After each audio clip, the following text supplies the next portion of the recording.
Paolo is very selfless. Ano siya, hindi niya iniisip talaga yung sarili niya. When it comes to me and our kids, parang all he wants is to please us and gusto niya masaya kami. Treating Pawi like his own talaga. Mas natutukan pa nga niya actually si Paolo than Lawrence because Paolo is the panganay. Pawi will never think na Chris is a stepmom. Walang ganon. In fact, tabu na sa bahay namin yung mga ganon eh. Basta sa bahay namin, si Paolo panganay niya, si Lawrence pangalawa, bunso namin. Ganon. They're very close. Napakaganda ng relationship nila. Kasi nga, he's a very cool dad. Napaka-cool ng tatay. Ako yung kontrabida. Okay.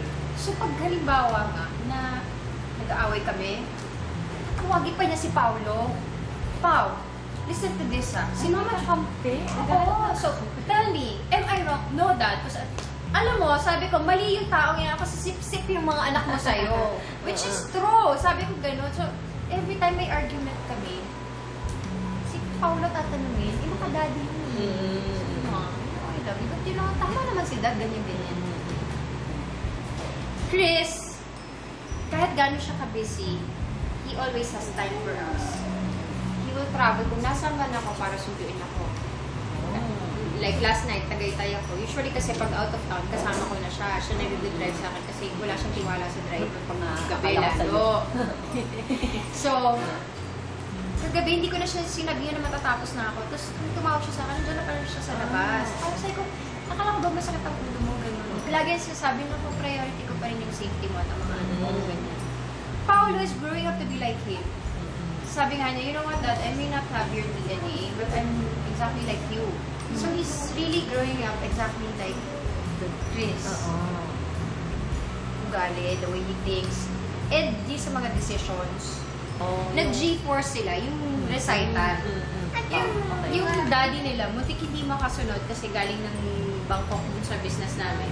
May taping ako. So, si Kuhan, kailangan mong liparin. Sabi ko, Han, kailangan mong bumabol kasi mas more importantly, ikaw yung kailangan nandun kaysa sa akin. Yun sinabi ni Pao namin. Kasi naman, ikaw wala ka naman sinabi niya, galing mo.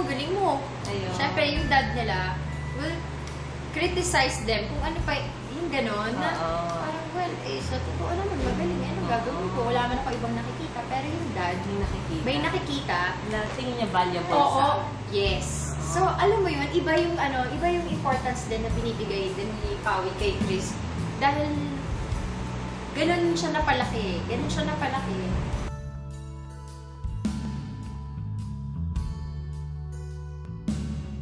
Ano yung greatest gift na binigay niya sa'yo so far, sa palagay mo? Material? Kahit na hindi material, o kahit na... Itong buhay na to.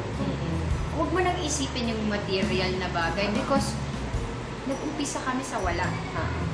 Nung naging kami, we had to let go of everything we had. And why? Start, we had a number of cases. Ang dami namin ginastosan. Nagbenta kami ng mangga. Ginawa namin yun. Sabi nga ni Chris, alam mo, kung magluko pa tayo, tanga na natin pareho sa dinaanan natin. Magulo. At saka you and me against the world. So kami parang step aside muna. Kami na lang muna. Para pag nagkamali kami, hindi kami naging swak, we won't blame anyone but ourselves. Kasi hindi kami nag-work. So when I was pregnant with Lawrence, may annulment case ako.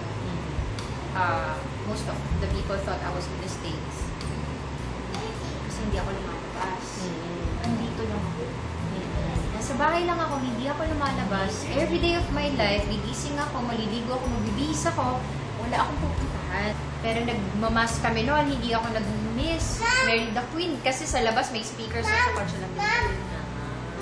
Tapos siya magko-communion siya. Ikaw doon ka lang. Oo, tapos ibibigay lang niya yung half sa akin. Tapos alam mo yung maternity clothes ko, meron kasi dati sa Robinson's Galleria na Tiangge, na meron mga floral na, basta hindi naman siya maternity clothes, pero mga loose na blouses. 200. Saya-saya ko na nun. May time na gusto namin kumain sa Yum Yum 3 Burger. Shocks, wala na tayong pera. Meron kaming 1,000 pesos left sa credit card. Pinagkasya pa namin para lang mapagbigyan namin mga sarili. Alam mo yun? Yung, Oo nga, ang dami but yung then, pinagdaanan. we were happy. Lately lang na-analyze namin, bakit ganun, no? Kung kahit meron, kahit wala, ganun pa rin yung state ng happiness. Bakit kaya? It's because we don't rely on the financial side. Oo. Diba? To keep you together. No. Oo. Sabi nga niya, sa sobrang hirap ng dinanas natin, we could have left each other. Hindi talaga eh. Parang there was no reason to leave each other.